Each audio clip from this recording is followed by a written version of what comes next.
tell us about the heritage that you and Mary brought with. How long have you lived in Fairfax? I've been here since 1961, February. And I don't know, you got here a year or so? No, you did. Larry, you were in Arlington first, not Fairfax. Well, yeah, I was in Arlington. Yeah, I was in Arlington until we got married.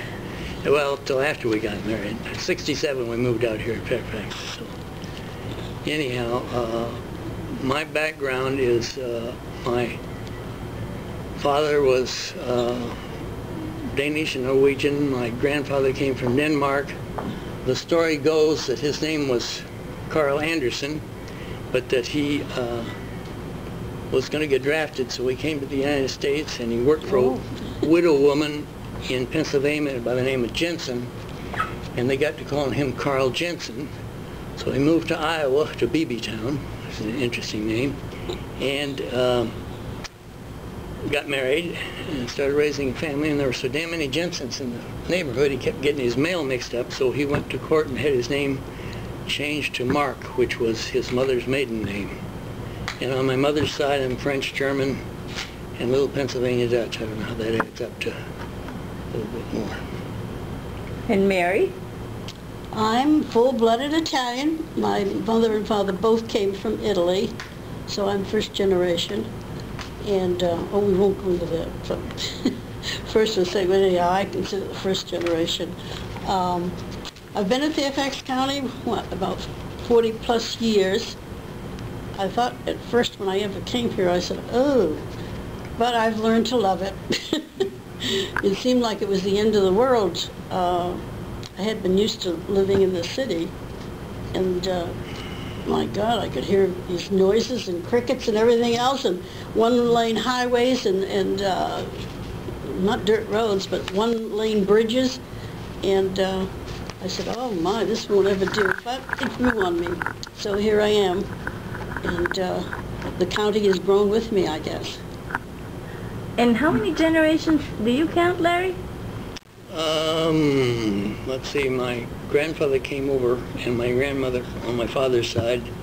The other side goes way back, actually, and I've got a chapter in my book on this. My cousin Nancy was talking to my grandmother one day, and she saw a picture of John Hancock in the newspaper, and she says, that's our cousin. My grandmother did. And so Nancy said, oh, and she says, yes, we're descended from John Hancock.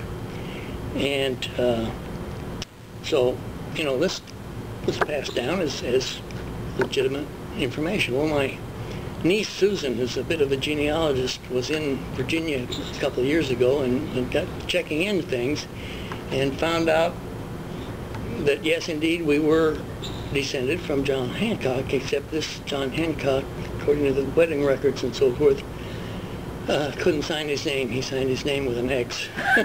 Mary, do you keep the Italian heritage in your home? Or have you kept it? Your mother came here. You came with your mother here, or were you born here? I was born here. Where? In Cambridge, Massachusetts, actually. And did you keep the Italian heritage growing up? While my mother was alive, I think I kept it quite a things, but it's slid by the side. I even joined the Knights of Columbus and stuff. Sons of Italy. Sons of Italy, yeah. And